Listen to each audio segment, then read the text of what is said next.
Welcome to another episode of Husbands Watching Housewives. I'm Scott. And I'm Jeff. And we just watched an episode of The Real Housewives of Salt Lake City. Still in Greece. In Santorini. I don't think that's the right way to say it. I think it's how Giovanni said it. Yeah. Were you feeling Giovanni in this episode? Giovanni. Is it Giovanni or Giovanni? There's always a question as to how it's pronounced, whether G-I-O is Giovanni or Giovanni. Just depends on your preference, I guess. Right. So, but I think it stood out to me as Giovanni because I thought like, oh, there's an obvious feeling Giovanni joke there. But and like Dorinda and like Luann, like Santorin. They just show up and dressed as in their Greek attire. But Giovanni. Yes. Yes. Well, Giovanni inspired. Yes. So, what's going on? What's happening lately? I don't know. What are we doing? Working this week. That's what we're doing. Like, just getting all this time between year 26. Yeah, I'm working on year 26. It just seems like it's been forever. No, just this whole, leading up to Christmas and like you really shouldn't be doing anything at work, but you gotta do it anyway. So I'm just trying to knock as many things off my to-do list as possible before the year end because I know got to hit the ground running next year, and it's just so. I think it'll be even worse next week because it's like those days leading up to Christmas when it's like, what are we doing here? And but I prefer those because then it's not a secret. The week leading up to Christmas, people are like, well, let's expect nothing to get done, and then you're like, okay. But like this week, I should actually, and I have been working. I did some stuff. Yeah, for sure. Some stuff. Well, my day, it just depends. It changes every day, but there's things that leftover things that I could do this now. This thing is going to expire on the 26th of January. Why don't I just do it now? Yeah. Why don't I renew it now? Probably a good idea. I hate that every year. So not only with this podcast did we start it in January, it was kind of a Christmas inspiration, like let's go ahead and I bought the mics for Christmas, all that stuff. So everything renews in January. So I have a lot of decisions to make about which platform we use to produce this all on and like whether we're going to renew this, that, or the other thing. And it's just like, and then, LLC, the LLC. Yeah, the LLC that never needed to be, but yet we have it. So it just, damn California. So anyway, a lot of things are renewing, and we're already spending money. One thing we can talk about is we're planning a trip to New York for a yet to be disclosed reason. Nothing exciting, don't worry. But next month. But we're going there for like one tiny appointment, and then we have the whole rest of the weekend to be in New York, which I say like exasperated, but we're gonna be there in New York in January. It's gonna be cold. We weren't really planning on going to New York, so kind of having this pop up out of the blue is like it's nice that we can go and that this is all happening, but what should we do for 3 days? I think you definitely are going to see friends. Hopefully we can. Right. I called Ash and she's gonna try to sync up with us like either that weekend sometime, but it's like because we want to do stuff. Yes, it'll be cold. I think we'll get past that. I don't think it'll be like insanely cold. It's not going to be snowing. Well, you don't know. It could be. True. I haven't seen that. It's too far ahead to see what. But we want to normally we would go see a show. I was looking at different shows and they're extremely expensive. I feel like more so than when we went. Now, what was that? Saw Some Like It Hot when we were there a couple years ago. Was it that price? Well, we were in mezzanine then. The mezzanine. Yes. But that was still pretty expensive tickets, though. I don't even recall. And I think they want. I want to say they're like $140 each. And that was 2023. 3? I think so. Yeah. Was it 3? Maybe it's. No, it was 3. It was 3 because it was we got married in 2022. It was 2023. Follow up, yeah. So, but I mean, I expect Broadway shows to be expensive. I expect them to, be a pretty penny. And I'd rather, I don't know, this is the snob in me. I'd rather spend like $180 to see it in New York than $150 to see it in San Francisco. So. And I'm more practical because I'm like, well, it's going to San Francisco. Maybe we could get better seats and orchestra and not pay an arm and a leg. Yeah, but then we see the B team, and I want to see the B team. But we still the B team can be pretty amazing. I know. I mean, to be in a show like that. I told you the snob in me was coming out. Okay? It definitely, the Meredith in you came out. No, if that was the case, I'd sit here and pout the entire time. In a suit. But there is one. So that's one reason. If Cola Scola was still in Oh, Mary. Oh, Mary. Yeah. I'd be like, yes, we have to. But now that it's Jane Krakowski, Well, it's gonna be Jinx by the time I go. Yeah. Well, even there, I'm kind of like, eh. It's so pricey though. So very pricey. It's not so basically pricey, is it? I can't. I didn't see Hamilton in New York. I saw it in San Francisco. But I mean, it's not. No, I mean, Lottery it's funny, for like, Mary tickets are there. These prices have gone out of my head. I can't even recall what I spent for Hamilton or what we spent for Some Like It Hot. But basically, it's like, you know, it'd be either Oh Mary or The Outsiders, which I would love to see because I love the movie, and I love anything where it's the movie, insert movie title, the musical. I will go see it. Yeah, like Bring It On, the musical. Heather's a musical, which is playing also off Broadway, but I'm kind of like, you know what? I've seen it 3 times, not in New York, but I've seen it 3 times. I am okay with that. I think try something new. Yes. And I hate to say this to you, but no, we had a whole thing. Not a whole thing, but another whole thing. Yeah. I'm not all that excited about The Outsiders. Like, how do you turn The Outsiders into a Broadway musical? Well, because it won the Tony for Best Musical that year. Okay. I just don't. I know nothing about the songs. Okay. I know nothing about. I'm assuming it's just, you know, pretty adheres to the story. Okay. I don't know. It's a more colorful cast. Looking at the pictures on the Instagram. I mean, is the finale or is like the act break like stay gold, like some song about staying gold? There has to be a song about staying gold. 1. I mean, 2. I think the Umi more so. I don't know when the act break would be. Yeah. All I know. No, when they go into hiding, like before they cut their hair, that's got to be the act break. Probably so. I mean, you're right. It would be when they kill the guy. Yeah. Spoiler alert. Read or seen The Outsiders in the last 50 years. 40 some odd. So, I mean, I do like seeing shows I've never heard of or that I don't know anything about. Like, that's good. Like, one year we saw, was it Burn This? Oh, yeah. With Carrie Russell and Adam Driver. Adam Driver. That was really good. And that's not something I would have expected to go see. So, like, I'd rather do that than see something we've seen already or something you're familiar with. Exactly. Yeah. So even knowing the story of Outsiders, I'm kind of like, eh. Well, you know, you've never seen Death Becomes Her. Well, we could go see that. That would be fun. Yeah, but that's going to SF as well. So yeah.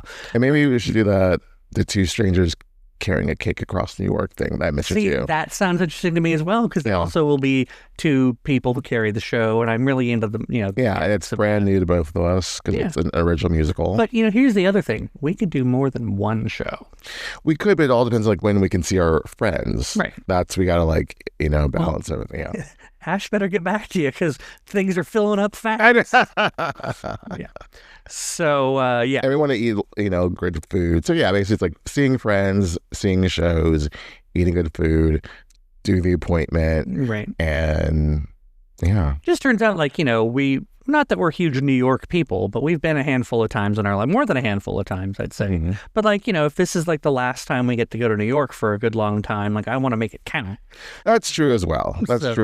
You know, I don't want to break the bank doing it and spend money that we really don't have. No. But at the same time, like, if I'm going to eat out at a meal 3 times anyway, because I'm in New York 3 times a day, I want to eat somewhere nice. So let's amp the quality up. I don't want to just be like, well, the hotel restaurant seems all right. Do they have a continental breakfast we could partake in? I don't mind that for like saving costs, but I love a continental breakfast. I love a spinning waffle thing. Yeah. Got one at home. Like, I'm down. Yeah. But anyway, yeah, if you know of great places in New York we can't miss for breakfast, especially if it has like waffles, pancakes, French toast, we need to hear it. But I'm also... If we have opinions on shows. Yeah. I'm trying to also find a good place for dinner that's not like bougie for dinner, but like inventive and creative. And right. It's so hard to find. I don't want to be bougie. That also requires like a whole like outfit situation. It's like, I got to do the makeup. Like, I got to get full glam. I have glam in New York. I have glam in California. Yeah. But no, I do want to find some good places that are memorable or at least have the right vibe. And, you know, it's not like I'm saying let's go to Tavern on the Green or something like that. Is that even still open? It must be still open. Oh, I don't know. Probably. So, and I'm not saying let's go eat at the, you know, the boathouse in Central Park or anything, you know, doing that. But what was the restaurant that one year that they, it was on that one There's the new season of New York, the first season where they Bryn and everyone didn't want to go out to dinner. Oh, right. And they wouldn't name it, but everyone like speculated it was like, yeah. We should find out what that place is and go eat there. Right. It's great. So anyway. We have to go to Tribeca too. It's up and coming. It's up and coming. It is. So. Yeah. Maybe we should do that. We should watch some. We should reach out to Sai and them and ask them if they have. I'm going to slide into Sai's DMs and be like, Sai, what's your perfect New York day? Do it. She's like, I don't know, you fool. Or, what's weird is that without even trying, and not even on our Housewives account, Pavitt has been showing up on my TikTok. Oh, really? As like all his food reviews and stuff. Wow. So maybe I should be paying more attention to looking to see where he's been going. There's probably some hole in the wall that's probably like amazing and cheap. Yeah. Well, you know what? And we'll get onto the show, we promise. We'll get onto Salt Lake. But one of my best memories of being in New York City was when I was there with a bunch of my friends. And we ended up at some random restaurant in Little Italy. And it was like, it was the middle of summer. We were in the back patio and everything, but it was like, had like the tea lights and everything. It just looked so like, it just everything you want. Like romantic. But I'm there with all my friends. But like a romantic setting. Yeah. It was so nice. But then I'm just like, we have nothing but Italian restaurants in this town. And I was like, I want not Italian. In this town. And which is funny is apparently there's a really good Thai place in Little Italy that showed up on my things, but I don't want to go to Little Italy to have Thai, you know what I mean? No. So you should be having know-it-alls. Thank you very much, Chanel. I appreciate that. Oh. Okay, so enough about us. Let's get on to Salt Lake. It was a good episode. Yeah, definitely. Yeah. I know we took a break in the middle of it so I could say, how did this start? And I still don't remember. It was the day after the big Meredith and Heather kerfuffle with Whitney, kerfuffle too, and they couldn't make the coffee machine work. Meredith was really upset. Brittany pointed out they had a much better time when Meredith wasn't around. Probably so. Yeah, probably. Whitney needed towels apparently. I think that was later on. No, that was when they were getting ready to go out. Oh, she walked out and she had the Greek flag. Superposed the Greek flag over her, but I thought that was like actually a cute little top she was wearing at first, and I was like, oh no, that's just to make sure we don't see. Like, Heather, we need towels for my bazoombas. I wouldn't ever call Whitney's. Well, I guess I don't know. No, she's great boobs. I don't remember. They don't stand out to me, but they're not. Well, she doesn't stand out to be like a busty housewife, you know what I mean? No, but she's got some presence there. Yeah. Who is it? Someone was it on Potomac? She was joking. Someone was joking she didn't have very big breasts. Oh. It was someone recently. Someone we were watching. Yeah. It wasn't Potomac. It was, I don't know what. It was something, but she's like, not like there's anything there, Yeah. But it'll come to me later. Was it did we already talk about? What? Don't tell mom the babysitter's dead. Oh. Did we talk about that with Potomac? I don't think we... I mean, yeah, let's back out of Potomac for a minute. Or Salt Lake. Sorry, Salt Lake. Reverse. Whatever Housewives show we're talking about. Very quickly, we're trying to decide on what we're going to watch on Sunday afternoon. And we landed on Amazon and we're like, wait, what? There's a black version of Don't Tell Mom the Babysitter's Dead? Yes, there is. Apparently came out in 2024. Produced by BET. Just snuck up on the world. Yeah, basically it's the exact same plot, but black and current. Yeah. Because that was 91. This is now. Yeah, and it still holds up. Yeah. I mean it's a June Squibb.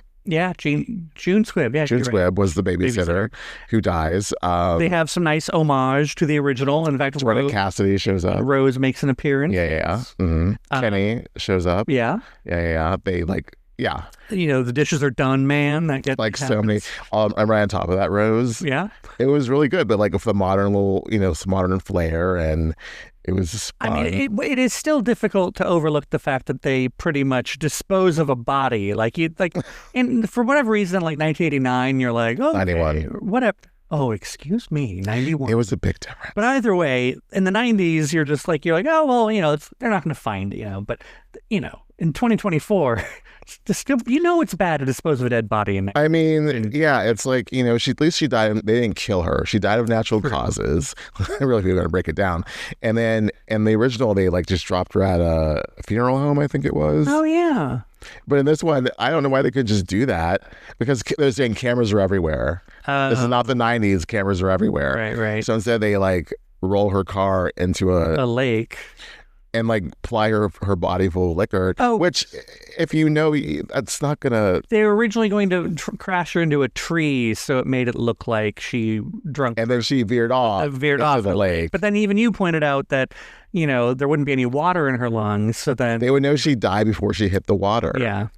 But either way, I spent the entire movie wondering when are the cops to show up, and they did not for that. Yeah, they got away with it. Spoiler alert. And Nicole Richie plays Rose in a really interesting fashion. Yeah, there was a choice. The acting was a lot of choices. I mean, we had some bunny ears around that acting word you're using. I mean, she knew her lines. Oh, maybe it was in that movie. Maybe she was making fun of her own flesh. I don't remember. No, we're watching something else. It'll come to. So back to Salt Lake. Yes. Or back to Santorini. So yeah, they're like, okay, we're going to go the classic, we're splitting up the group. And of course, in the most awkward way possible. Let's put everyone who Meredith hates with her for Greek cooking, and everybody else can ride donkeys. Yes. And so everyone's having fun riding donkeys. That would be Bronwyn. I don't think Mary was having fun riding donkeys. She felt bad. As much. She felt bad riding a donkey. Yeah. But, you know, Lisa was enjoying it, and you're skipping over the sprinter ride. Oh my gosh! Where Meredith received the last call she'll ever receive from her son, and just couldn't. No one yelled at her to get off the phone. They're yelling at me to get off the phone. Unless they were all just glaring at her, or again, production cut it out.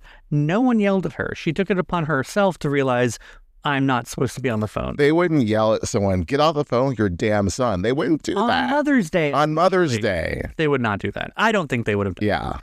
It was just like, it was so weird. It was perfect timing, though. Good on Brooks for being like, I need to call my mom. I feel like she's in trouble. My Marxy powers are activating. Heather in her confessional with the producer. That was hilarious. Excuse me, my daughter. Which, though, you know, Meredith's phone actually rang. So it did. It wasn't. Like she was just like, I don't want to talk. I'm disengaging and I'm pretending I have a phone call. Let me talk to Brooks. Let me talk to Brooks. Let me inform him about his mother.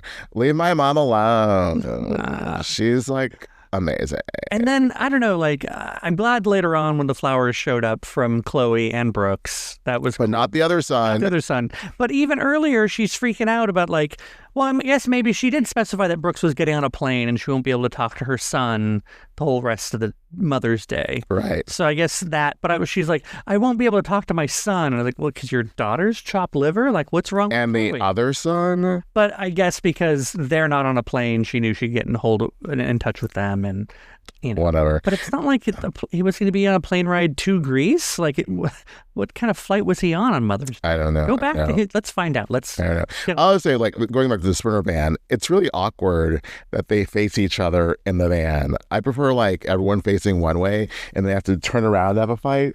Because if you're having a fight, as Heather and Meredith were having, and then it's like you reach the point where you're not saying anything anymore and you still have to look at the person because there's nowhere else to look, it's very awkward.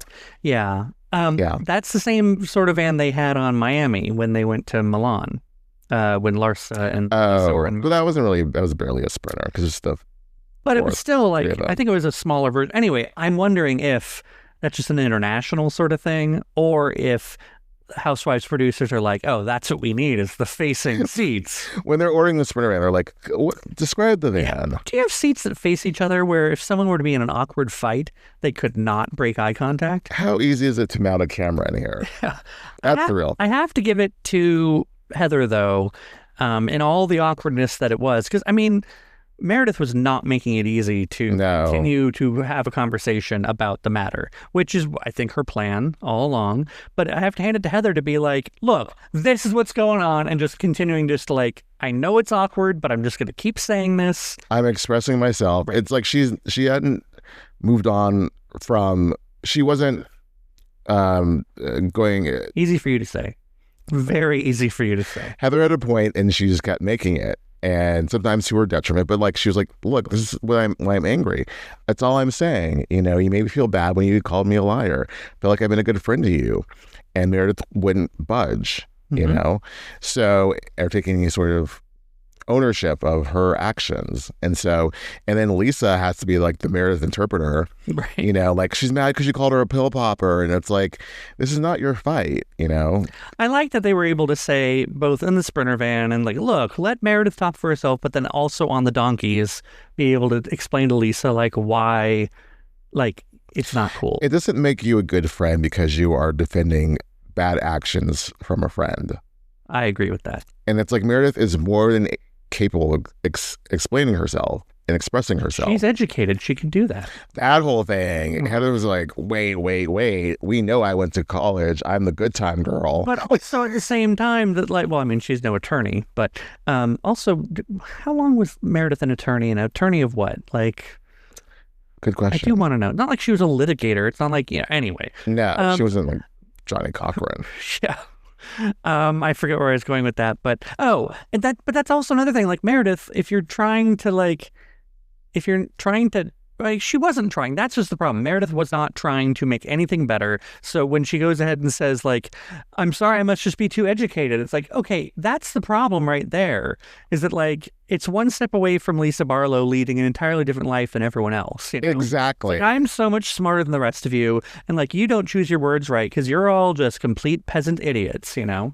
Whitney. That's what she's basically like inferring. Basically. Like, that's what she's like, I think, you know, yeah. Yeah.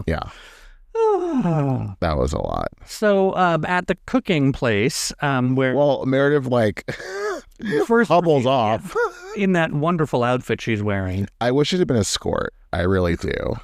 Bring back the skirt. It's so functional. It's a skirt in front. It's shorts in the back. Did the denim skirt have pockets? I mean, because that does accomplish this thing. It did have a pocket. And I think you're fine. Most people want skirts because of the. I mean, like with the heels, no. Yeah. And it's like, I was just like, well, I couldn't walk home. Well, not in those shoes, honey. Well, and also like, I'm fine with basics and staples, you know, Yeah. denim skirt, white top, cool. But it just, the way her makeup was and everything, she looked too washed out.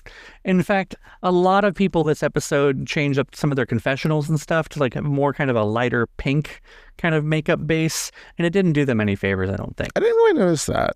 You'll notice when you see it again. I think Whitney had one where her like eye makeup was too pink and it kind of made her look a little Pennywise-ish. Stop it. And then, Pennywise. And then Meredith was the same sort of thing. It was a little washed out. And then who was Brittany wearing that weird future Tamara Judge outfit? Why do you think it's going to be Tamara Because Judge? Tamara was wearing that weird thing with her, you know... Keyhole cut out? Yeah. Yeah. When you said keyhole for a minute, I thought you were making some other dirty reference, and I was like, excuse me? No, that's K-hole. God. So, anyway. No, neither Key nor K. No, Meredith wandering off. Yes. For the cooking. Wouldn't get too far. Giovanni showed up then. But it was very clear, like, you know, even before Meredith got back there, like, he was, like, really trying hard to, like, diffuse whatever tension was there and get them, like, excited about I felt, there. you know, when she arrived, he sensed right away that she was down, and he was like, how are you doing? Like, he changed, like, from like, I'm jovial Giovanni to, how are you doing? Mm-hmm. He's an empath. Yes. Yeah, he felt the energy. Kristen Dowdy, eat your heart out. Yes, he felt the energy, and he shifted and acted accordingly, and he really, like, you know, took care of her, and, you know, are you okay? Offered her wine and some Right. Xanax.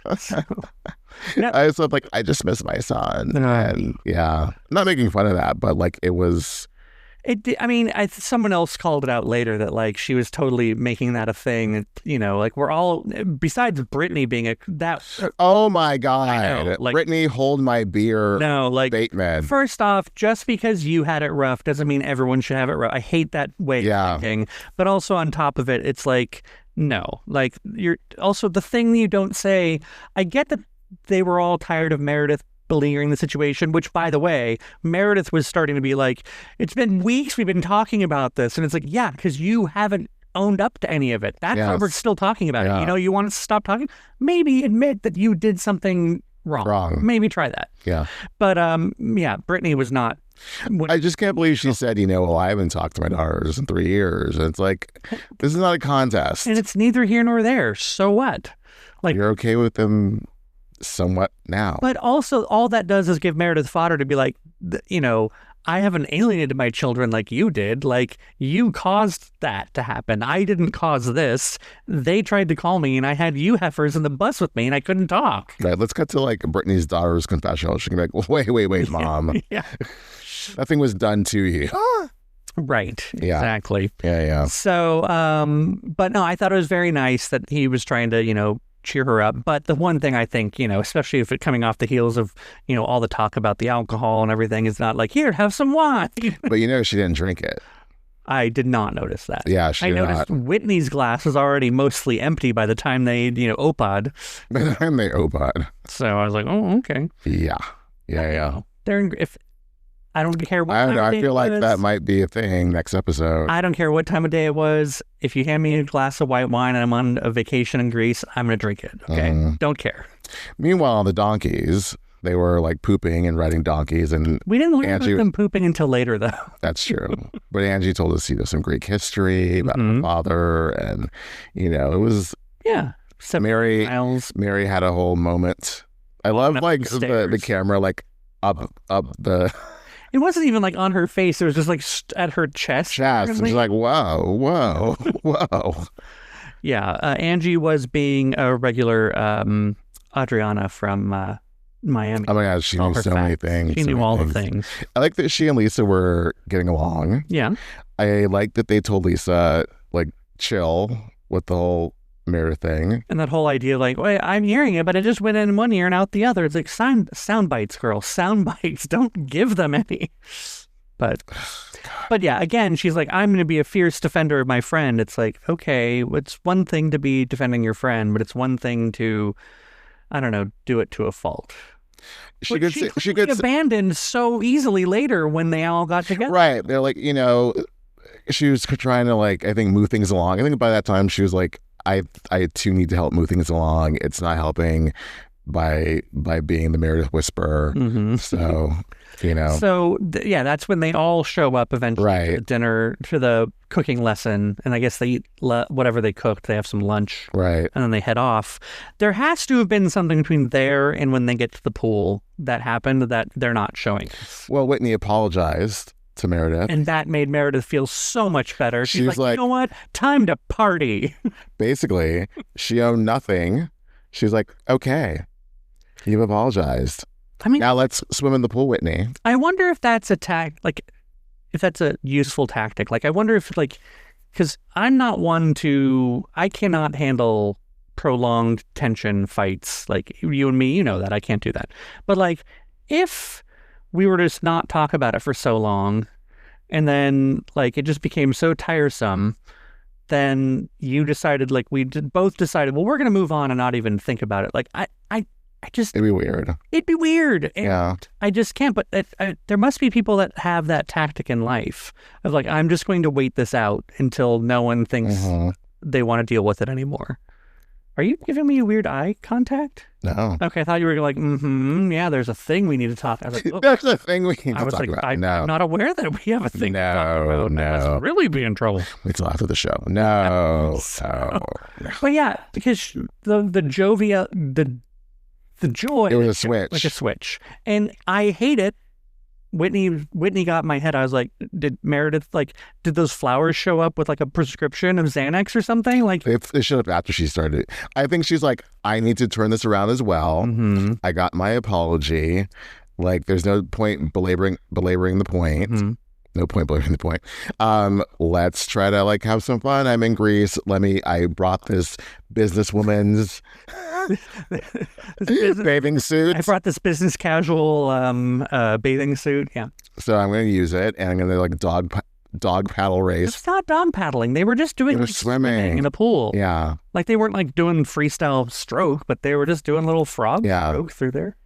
I like the pool moment because like they were having fun, they're being silly. I mean, the whole like have you kissed a girl thing, it's like, what is this, like 2002? Yeah. You know, that was kind of basic. Well, they're Brittany, asking the questions and answering the questions that Beverly Hills is afraid to. oh my God. Kyle, take note. No.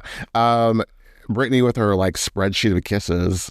Is that the episode title? Spreadsheet of kisses? I don't know what it is. No. But that just 367. So did you ever try to keep a list of like hookups and things? No. Never. I did, like when I first came out. Like in a journal? No, Just a list. I had a list. Okay. And I was trying to, because, I was like, oh, I'm not going to be slutty. I'm, I want to, I was young. And I did have a list for a little while, but then I just realized it was stupid and stopped. Mm-hmm. But she said she's been keeping it since college, so that's some resolve. And if you're really keeping it's so silly. If you're really keeping it of every guy you kissed, like that just seems like to be weird. Like, oh, I went on a date with John and we kissed. Yeah. Your kiss is on my list. Oh, that means I had a whole weird notation thing. So like I didn't want people to know if they found the list, like what I did with all the people, but I had like it marked, and like if we had oral, I did this. Yeah, I had a whole like, it was kind of like scorekeeping in baseball where like you special anyway. It sounds like a little black book. It wasn't at all. It was really dumb. But Mm. I shouldn't even be telling the story. It's embarrassing. So I have a follow-up to it later that I'll tell you about that's even more embarrassing and not for the podcast. That's right. Do people like, I know they still don't, but like when do people stop keeping little black lists? I think little black books. When you had a reliable telephone. I think when you had to remember people's numbers. Yeah. It's like something you would see on Three's Company. Like Jack would be like, oh, Joanne, the redhead. Oh, yeah, for sure. I think cell phones, because I think even when I had a flip Motorola phone, like the original brick kind of flip phone, you still could program up to 9 numbers in there. And so if you needed more than 9, then you still had to write them down. But I think, Blackberries, Palm Pilots, when those phones started getting smart, you'd stop needing a black book. I had a BlackBerry for like a hot second, and then I lost my mind. I'm like, I want it.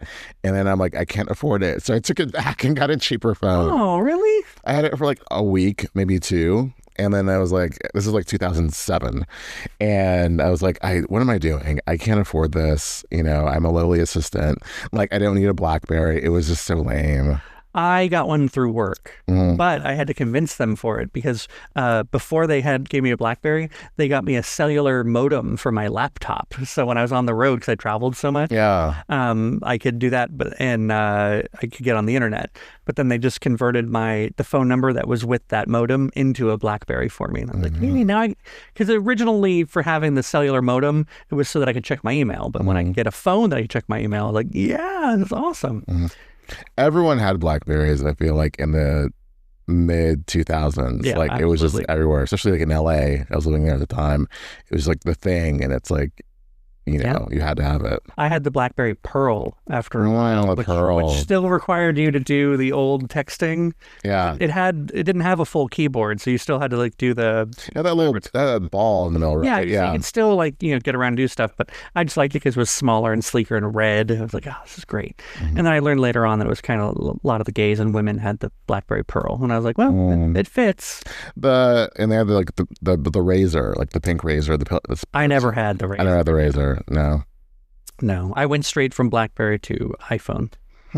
Yeah. I had some sort of Sprint. I'm sure. Anywho, Meredith is happy. Thank God. They're all in a good place. I was like, let's stay in this good place. Oh, it's not. Because cut to like high body count here. Oh, God. Well, first, let's mention Mary was like, I don't feel like going. I'm tired. I think that protecting her peace. I think that's great. There are other franchises where someone would have freaked the F out that so-and-so didn't want to go. They make a big thing out of it. Yeah. But because Mary is Mary, she's just like, you know what? I'm just tired. I'm going to stay here. And again, there's a time in my life where if I was on a vacation with all my friends and one of them was like, I don't want to go out, I would have made a big deal about it. But I'm very happy. I'm like, I'm happy with it. I'm fine with Mary not going. Yeah, she was like, it's just gonna be more of the same. I've done enough. I rode a donkey. Like, what more do you want from me? Yeah. Because then you're right. What we do get on the way to dinner is... Also, you could have gotten like cranky Mary if she'd gone. Right. Which I think is a good thing too. If like you're going to be irritable and not a good time, then just say like, I need some time by myself. Yeah. To like take a damn nap. Yeah. So, yeah. Someone pointed out on Reddit that like a very horrible person coined the term high body count hair, and not Angie. And they're like, why are they trying to hold on to this from this horrible person? Right. I don't recall. I've heard the same thing. Yeah. I can't remember who the horrible person is. Me either. That you said. But I remember when I first heard it, I was like, oh, interesting. But I never dove down that rabbit hole to see if that was true or how true that was. Right. What I was just seeing, though, is that it's a common thing in the hair industry to say you have high body count hair when your hair has been like processed too many times. Oh, totally. And so that's something that, whether that one person coined it or not, it's carried over and is just kind of not vernacular, but it's part of the hair industry. But Angie's right. She's the one who... That was a whole freaking moment. Okay, she made it relevant. Just because it happened to you, just because you get hit by the bus, you can't trademark the bus. Right. The bus driver owns a trademark to the bus that ran you over. The analogy works just enough where I'm going to let you have it, and I agree with you. But I can see where Britney was going with it. Yeah. Like, I'm the one with the high body count hair, so that I should be able to, trade. First off, don't be trademarking shit. I get the reason. It's so dumb. But like, how much money are you going to make off of that? And like, maybe I'll be surprised. Please, T-shirts. Please, I mean, that's what she's going to do, because like now Angie can't do T-shirts. I guess. But the thing is that she has the right to it, but she can't act all surprised or confused when it's like, it wouldn't have been anything had Angie not said it. Well, that became but also when that became a moment last year, Angie should have like jumped right on that. Yeah. Lisa would have. Well, she has people who do it for her. She has people who go all the way. All the way. Go the distance. Go the distance. Go the distance. But yeah, like to have that fight and like to basically like come so hard at her and like laugh at her when they got to dinner, because it was like Bronwyn, Meredith, Lisa, and Angie just be like, oh, you silly fool with your fried hair. And when Angie said like, if someone called you a slut, would you trademark slut? That was harsh. Very. That was harsh. And it's such a weird. The energy was too didn't match like the level of it. Like to me, it seemed like such a stupid thing. It was a dumb fight. It wasn't like she like. Yeah. I don't even know. Yeah, exactly. I can't even think of an analogy that would make any effort from Angie be worth that. No. I mean, it's just presumptuous. I think it's presumptuous that, again, that like it wouldn't be anything if it weren't for Angie having said it. Right. So for you to like not give credit to Angie or to feel like Angie's being unreasonable for thinking you're being unreasonable, like it seems like a logical conclusion. Like it all happened to Angie. She got kicked out of Meredith's bat mitzvah. She like had the whole scene, like she threw the coat, like that entire episode, that entire moment was all Angie. But it wouldn't have happened had Britney not had taste. So since she doesn't not taste. Yeah. But, and it's true. It's true. They should have gone on it together. See, we're all one big happy Housewives family. That's what they need to realize. Right. Did Whitney apologize? Yeah, Whitney already apologized. To Meredith. No, they were in a fine place. And then when she was like, when Whitney was trying to, again, if you don't want Lisa jumping in, maybe you don't jump in too. Like, this is between Britney and Angie. Mm-hmm. So when she like tried to like say like, you guys are being mean to her and da-da-da, and like involve like everybody, it's like, no, we're all in a good place. Let Angie and Britney duke this out, and just you stay in your corner with your Svetlana outfit and call it a day. Right. And ultimately they did. Like, someone diffused that at the end and just was like, let's have some fun. I think it was Whitney saying like, we're in Greece, like why are we fighting about hair? Right. It's dumb. Right. We're in a beautiful place. Right. So no, it was a good episode. I thought so too. We moved forward a bit. Meredith still didn't own anything, but she was willing to be the bigger person, and like have fun and not pout. Maybe that was then and there. She was like, I'm not coming back next season, and I'm going to take Housewives out of my Instagram bio. I think that was after the reunion. Probably. Yeah. But, yeah. I just have nothing more about. No. Like I still want Meredith to take ownership of something, and hopefully that happens at the reunion. But yeah, I am tired of talking about it or thinking about it, because now the problem is it's no longer about what happened on the airplane. No, it's about her not owning up to bad behavior. Right. In general. Repeated numerous times. She needs all the marks on the Bronwyn sticker chart. On the Meredith marks. Oh, the Meredith marks. That sticker chart was ridiculous. It was silly. I mean, if you're going to do a sticker chart... It was confusing and silly, yeah. There have to be a little gold star sticker. There were no stickers on the chart. It's like no fashions at the fashion show. Yeah. It was, No. And also, Bronwyn, you already have the costume. I mean, the fashion, costumes. You don't need to be the prop chick, too. Okay? Just right. Pick a lane. Did we cover everybody? I think we did. Yeah, everyone. Yeah. Again, everyone participates. Even if they're pouting, they're participating. So that's something for Salt Lake. I've said it before, I'll say it again. They all show up to work. Yep. We didn't get taglines again. I don't think we'll ever. I don't recall. Ever. No, I don't even remember the taglines. Yeah. Nor do I want to look them up. And is there anything next week we need to be concerned with, or is it all just it all seem like kind of random bait? I think random bait. I believe they're going to show an episode next week, and it's close to Christmas, but I think so. I'll have to check our local... I think we will. Well, we're getting a Potomac, but we were saying this will be the last Beverly Hills of the year. I think this upcoming Potomac will be the last... I know it will be the last of the year. So I don't know about Salt Lake. I think we'll get one, or else they might have said something different on the scenes. They would have been I think it's the penultimate. I think Oh, and they're going to leave us hanging for the finale? See, that's good. That'll be good. Uh-huh. Well, either way, I think we can wait and talk about it next time. Till next time.